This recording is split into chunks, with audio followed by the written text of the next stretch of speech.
আসসালামু আলাইকুম ভিউয়ার্স, আর একাডেমিতে আপনাদের সবাইকে স্বাগতম। আমরা আজকে উপস্থিত হয়েছি একটা নতুন ক্লাস নিয়ে, ইংলিশ ক্লাস নিয়ে আপনাদের মাঝে উপস্থিত। আমি আজকে উপস্থিত হয়েছি আপনাদের মাঝে গ্রামারের জগতে, এবং আজকের যে গ্রামার আমরা পড়াবো সেটা হচ্ছে পার্টস অফ স্পিচ। আর আপনারা সবাই যা করেন, যেটা ফিল করেন সেটা হচ্ছে ইংরেজি গ্রামার আপনাদের মনে হয় অনেক কঠিন। আসলে ইংরেজি গ্রামার খুবই সহজ যদি আপনি সুন্দরভাবে বুঝে সুন্দরভাবে রপ্ত করেন। তা যাই হোক, আমরা এমনভাবে আপনাদের মাঝে উপস্থাপন করব যাতে আপনাদের অনেক সহজ লাগে এবং আপনারা যাতে খুব অল্প সময়ের ভিতরে আপনারা যাতে গ্রামারটি রপ্ত করতে পারেন। আমার প্রয়াসটা সেটাই। আর আমি চাইবো যে আপনারা ক্লাসটি অবশ্যই মনোযোগ সহকারে দেখবেন। অবশ্যই আপনাদের পার্সোনালিটিস নিয়ে আর কোনো ঝামেলা থাকবে না। তাহলে আমরা আর দেরি না করে আমরা মূল ভিডিওতে চলে যাই। Let's start it. আচ্ছা, আপনারা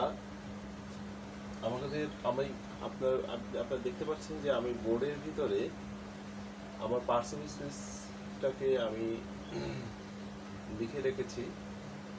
এখানে পার্সোনাল স্পেস আমি এখানে লিখে রেখেছি, আপনারা দেখতে পাচ্ছেন বোর্ডে। আমরা প্রথমে জানবো যে পার্টস অফ স্পিচ কাকে বলে। পার্টস অফ স্পিচ হচ্ছে একটি সেন্টেন্সে প্রত্যেকটি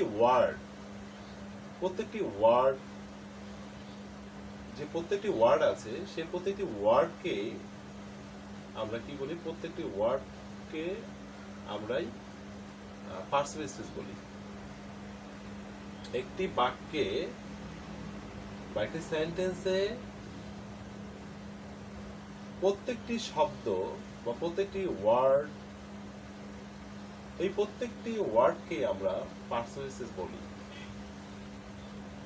তাহলে আমরা ভিউয়ার্স, আপনারা তো অবশ্যই ক্লিয়ার হয়ে গেছেন যে পার্টস অফ স্পিচ কাকে বলে, এবং আপনারা জেনে গেছেন যে এটা কত সহজেই পার্টস অফ স্পিচটাকে অর্থ মানে পার্টস অফ স্পিচের যে ব্যাখ্যা সেটা আপনারা সহজে জেনে ফেলেছেন। তো এবার আমরা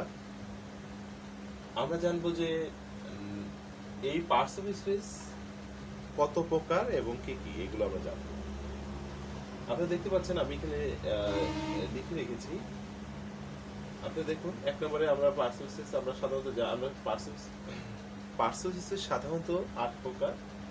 দেখুন এখানে আমি লিখে রেখেছি। একটা হচ্ছে নাউন, আরেকটা হচ্ছে pronoun, adjective, verb, adverb, preposition, conjunction আর ইন্টারজেকশন। এখানে আমি বাংলাও লিখে রেখেছি। অনেকে আপনারা বাংলাতে বোঝেন, আমিও অতটা ভালো বুঝি না বাংলা, তবে আপনারা অনেকে বাংলা বোঝেন, যার কারণে আমি এই সাইডের অর্থটা দিয়ে দিয়েছি।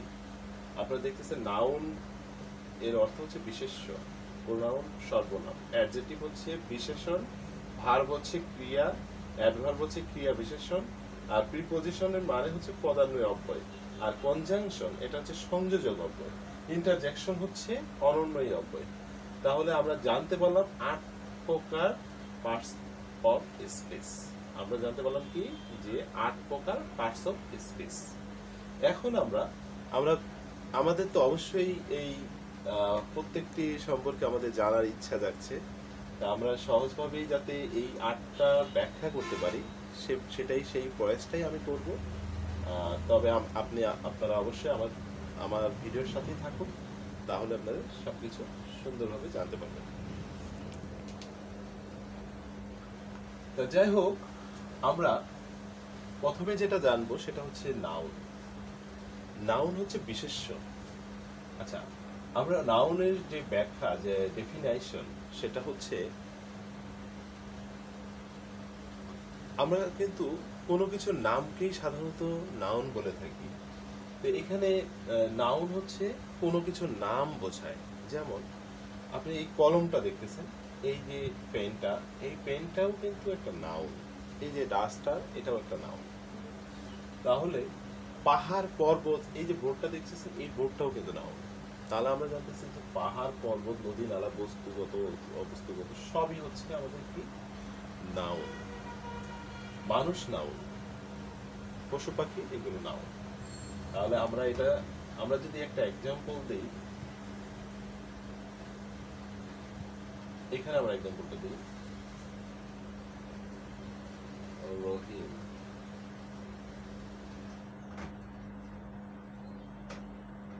তারপরে হচ্ছে আমরা যদি দিই যে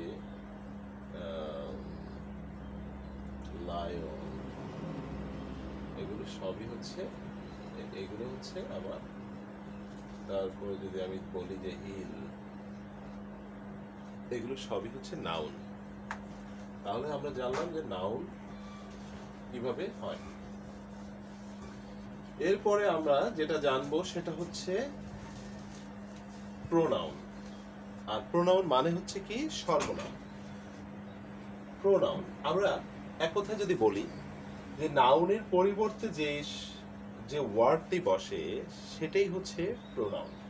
তাহলে নাউনের পরিবর্তে কি বসে এরকম আমরা দেখি, যেমন হি, শি, ই, দে, এইগুলো বসে হচ্ছে নাউনের পরিবর্তে। যেমন আমরা আসলে যেমন অনেক সময় আমরা একটা শব্দ ইউজ করি যে রহিম রহিম ভাত খায়, রহিম গোসল করে, রহিম ঘুমোতে যায়। আসলে এই যে বারবার যে আমি রহিম কথাটা বলতেছি, এটা কিন্তু রিপিটেশন একটা এরর। এই রিপিটেশন এররটা যাতে না হয় সেই কারণেই কিন্তু আমাদের এই ভাষার সৌন্দর্যের জন্য কিন্তু আমাদের এই প্রোনাউন খুবই প্রয়োজন। তাহলে আমরা তো অবশ্যই ক্লিয়ার হয়ে গেছে, আমার যারা দর্শক আছেন অবশ্যই তারা বুঝতে পেরেছেন যে প্রোনাউন কিভাবে গঠিত হয়। তাহলে আমরা এখন প্রোনাউন আমাদের তো মোটামুটি জানা হয়ে গেল। আমরা এবার যাব হচ্ছে অ্যাডজেক্টিভ।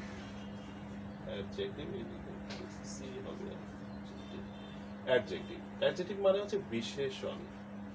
আসলে বিশেষণ বলতে বোঝাচ্ছি বা অ্যাডজেক্টিভ বলতে বোঝাচ্ছি কোনো কিছুর দোষ, গুণ, অবস্থা ইত্যাদিকে আমরা কি বলি, অ্যাডজেক্টিভ বলি। অ্যাডজেক্টিভ আমরা কিভাবে করি, যেমন আমরা একটা উদাহরণ দেই, যে অ্যাডজেক্টিভের একটা উদাহরণ দিয়ে দিই। যেমন বিউটিফুল, বিউটিফুল আমরা ওয়াইজ বলতে পারি, আমরা গুড বলতে পারি। এগুলো সবই হচ্ছে অ্যাডজেক্টিভ। এখন আমরা একটু দেখবো যে অ্যাডজেক্টিভটা একটা বাক্যে কিভাবে বসে, একটা সেন্টেন্সে কিভাবে এই অ্যাডজেক্টিভটা বসে। যেমন আমরা যদি বলি যে she is very beautiful, এই যে আমি বললাম যে she is very beautiful, এখানে কিন্তু এই যে বিউটিফুল কথাটা, এটাই কিন্তু অ্যাডজেক্টিভ। সুন্দর, সে কি খুব সুন্দর, এই সুন্দর কথাটা হচ্ছে অ্যাডজেক্টিভ। তাহলে বাক্যে আমরা দেখে ফেললাম যে কিভাবে অ্যাডজেক্টিভটা ব্যবহৃত হয়।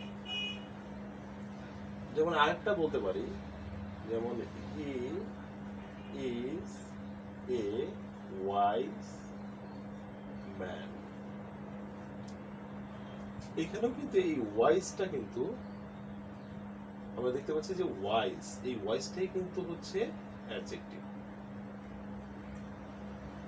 তাহলে শিক্ষার্থী বন্ধুরা আপনারা দেখতে পেলেন যে আমি অ্যাডজেক্টিভটাকে কিভাবে ব্যবহার করলাম। তাহলে ওয়াইজ বলতে হচ্ছে বুদ্ধিমান, মানুষটা খুব বুদ্ধিমান। তাহলে এটা মোটামুটি ক্লিয়ার হয়ে গেছে। আমরা এখন চলে যাব পরবর্তী যে শব্দটি সেই সম্পর্কে আমরা জানব, সেটা কি।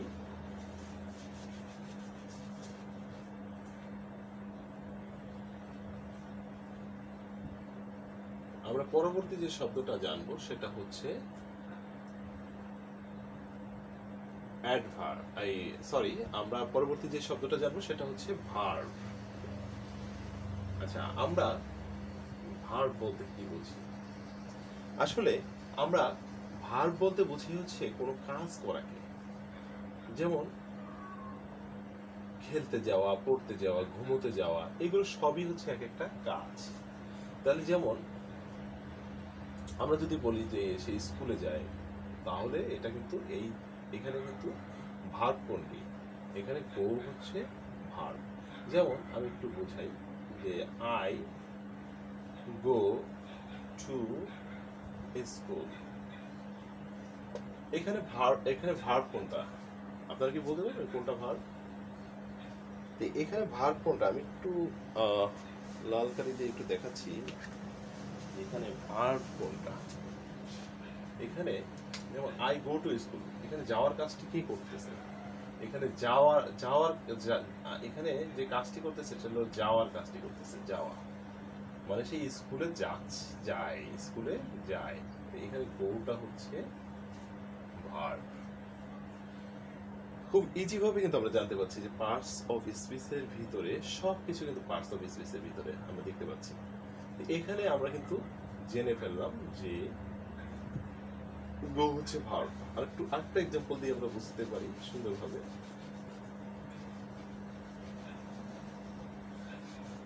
যেমন সরি, কালো কালিতে লিখবো, যাই হোক সমস্যা নেই। যেমন আমরা বলতে পারি আই ইট রাইস। এই যে আমরা এখানে কথাটা লিখলাম, এখানে কিন্তু এই সাধারণত সাবজেক্টের পরেই কিন্তু ভার্বটা থাকে। যেমন এই যে ইট, ইট মানে খাওয়া, মানে ভাতের কাজটা কি করতেছে? খাওয়া। মানে ভাত সে খাবে, খাওয়ার কাজটা করতেছে এই ইট। তাহলে আমরা বুঝে ফেললাম যে ভার্ব কিভাবে গঠন হয় এবং ভার্ব কোনটা, বা কিভাবে ভার্ব কোনগুলো। তাহলে এটা আমরা জেনে গেলাম। এখন আমরা কিন্তু আমাদের কিন্তু মোটামুটি ভার্ব সম্বন্ধে আমাদের মনে হয় আর কোনো জড়তা নেই, আমরা জানতে পেরেছি। তবে এই সবগুলো জিনিসই আমি স্পেসিফিকভাবে ক্লাস নিব।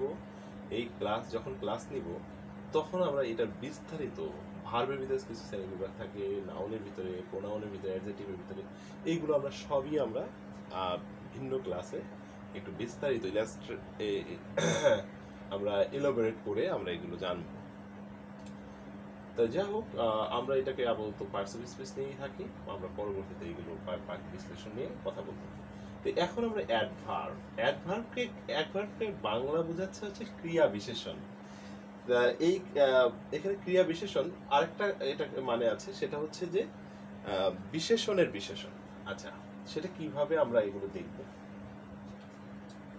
যেমন আমরা একটা এক্সাম্পল এটা দিয়ে দিই যে যদি আমরা বলি, যেমন আমরা যদি বলি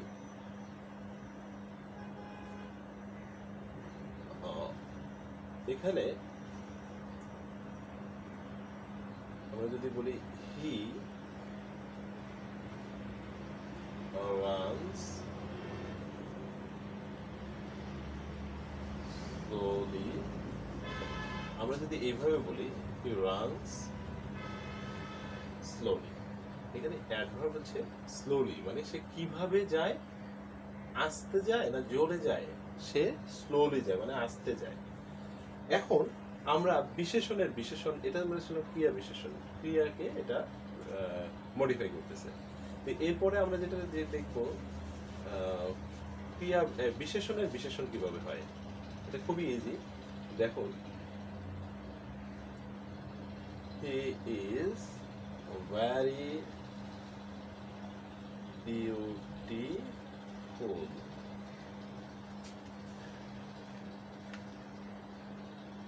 দেখুন, আমরা এখানে লিখলাম যে হি ইজ ভেরি বিউটিফুল। এখানে কিন্তু বিউটিফুল শব্দটা কিন্তু অ্যাডজেক্টিভ। খুব ইজি না? এইখানে ভার্ব, এই অ্যাডভার্ব হচ্ছে ভেরি, অ্যাডভার্ব। দেখুন, এটা বিশেষণ বলতে বোঝাচ্ছে যে এটা অ্যাডজেক্টিভকেও বিশেষায়িত করে, এটা ভার্বকেও বিশেষায়িত করে। এখানে কিন্তু অ্যাডজেক্টিভকে বিশেষায়িত করছে, এই জন্য আমরা বলতেছি যে বিশেষণের বিশেষণ। আমার মনে হয় যে খুবই ইজি, এবং আপনারা অবশ্যই ক্লিয়ার হয়ে গেছেন যে কিভাবে অ্যাডভার্ব ব্যবহার করা যায়। তাহলে যাই হোক, আমরা মনে হয় বুঝে ফেলেছি। তারপরেও যদি আপনাদের কোনো সমস্যা হয়, আপনারা অবশ্যই আমাকে কমেন্ট বক্সে জানাবেন। আমরা নেক্সটে এই বিষয় নিয়ে আলোচনা করবো আবার। এরপরে আসতেছে প্রেপজিশন। প্রেপজিশন মানে কি? পূর্বে অবস্থান। আসলে পূর্বে অবস্থান বলতে বোঝাচ্ছে এখানে যে নাউনের পূর্বে অবস্থান। আমি অবশ্য ভুলে গেছি, আসলে একটা কথা আমি বলতে ভুলে গেছি, সেটা হচ্ছে অ্যাডজেক্টিভে। এই যে অ্যাডজেক্টিভে কিন্তু আমরা যেমন আমরা ওই একটু আগে দেখলাম যে গুড, এইগুলো দেখলাম। এখন অ্যাডজেক্টিভ কিন্তু আপনারা কি জানেন, একটা তথ্য দেওয়া ভালো, আপনারা কি জানেন যে আর্টিকেলও একটি অ্যাডজেক্টিভ? অবাক হয়ে গেলেন তাই না? আসলে কিন্তু আপনাদের জানার জন্য, বা এখন আমার মনে হয় জানা খুব জরুরি, অনেকে হয়তো জানেন না, তাদের জন্য আমার এই কথাগুলো। আর্টিকেল কিন্তু একটা অ্যাডজেক্টিভ, এটা মনে রাখবেন, কারণ সেটাও কিন্তু নাউনের পূর্বে এ এন ডি বসে এটা নাউনকে মডিফাই করে। আচ্ছা যাই হোক, তাহলে আমরা তো মোটামুটি এটা জানলাম। এখন আমরা প্রিপজিশনে যাব। প্রিপজিশন হচ্ছে পদান্বয় অঙ্গ। আচ্ছা, প্রিপজিশন আমরা কোনগুলো, আমি একটু আমরা একটু দেখি। আমরা যদি ইন বলি, ইন, অফ, লাল কালিতে দেখি, এই কালিতে ভালো আসবে না। আমরা যদি প্রিপজিশন কোনগুলো বলবো, in, of, for, in, into, তারপরে আমরা যদি বলি হচ্ছে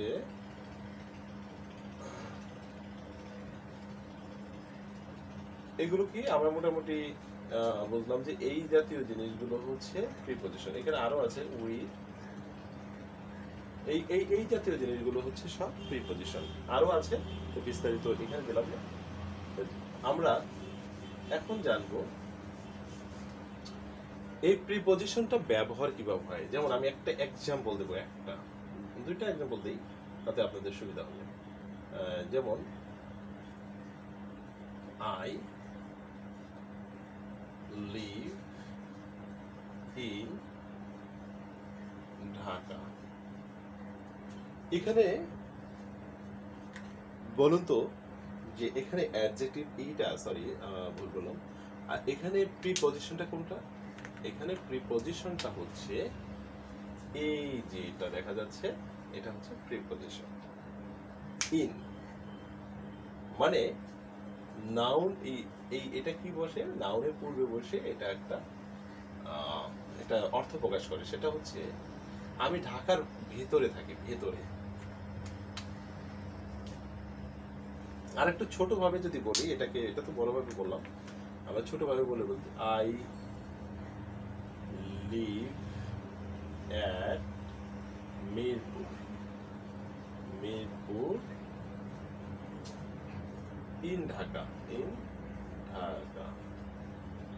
এখানে দেখুন আমরা যেটা বলতে চেয়েছি যে আই লিভ অ্যাট, মিরপুর হচ্ছে ছোট জায়গাটা আর ঢাকা হচ্ছে বড় জায়গাটা। ঢাকার ভিতরে মিরপুরে থাকি, এখানে অ্যাড ব্যবহৃত হবে। এটাও কিন্তু একটা প্রিপজিশন। তাহলে আমরা কিন্তু খুব সহজেই কিন্তু জানতে পারছি যে প্রিপজিশন কিভাবে ব্যবহার করতে হয় এবং প্রিপজিশন কি কাজে লাগে আমাদের।